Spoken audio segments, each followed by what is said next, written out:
Imagine you're marching through the Korengal Valley in Afghanistan with your other platoon members.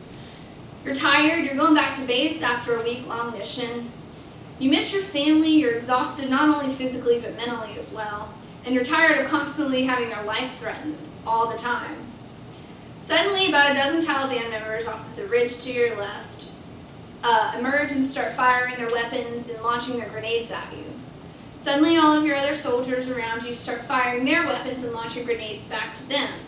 All of a sudden, it's this huge firefight. Out of the corner of your eye, you see two Taliban members actually dragging your sergeant away, who appears half dead. This is the moment where you have to decide what you're going to do. Are you going to do the right thing and go save your sergeant, or are you going to run away with your tail tucked between your legs, with your own life still intact, but still forever living with the regret that you maybe could have done something to save somebody else? For Army Specialist Salvatore Ginta, the option wasn't really an option at all. He decided that he had to go save his sergeant, which is Sergeant Joshua Brennan. He emptied out his magazine, his rifle's magazine, and he launched his last grenade, and managed killing one of the Taliban guys who was dragging his sergeant away and scared the other one off. By the time he actually reached Sergeant Brennan, however, his wounds were too severe. He was shot once in the jaw and a few times in the back.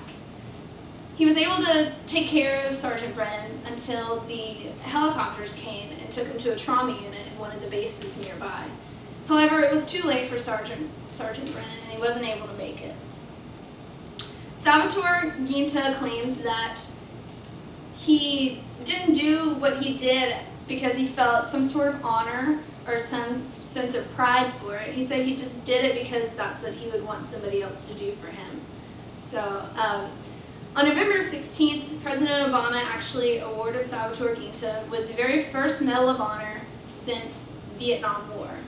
When I say first Medal of Honor, I mean he is the first recipient who is actually alive to receive the Medal of Honor since Vietnam. There have been a few others in the War of Afghanistan who have there have been a few others in the War of Afghanistan who've received Medals of Honor, but they've all been posthumously. So Salvatore Ginta is the very first to receive it.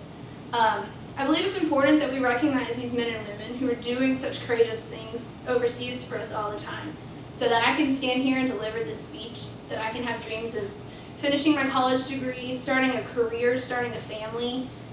If it weren't for these guys, every day over here would be like a 9/11 to us. You know, we would constantly be attacked. But knowing that we have people who are taking care of us and making sure we're safe, it's actually very comforting. I know somebody actually who fought in the same battle that Salvatore Ginta did. So it hits close to home knowing that, had that been my friend laying on the ground being dragged away, I feel like somebody as courageous as Salvatore Ginta would have stopped those Taliban guys and would have saved my friend like he did Sergeant Brennan. So I think it's important for us to put a face with all of these heroes that we hear about overseas. And I just really am thankful for all the men and women who do what they do.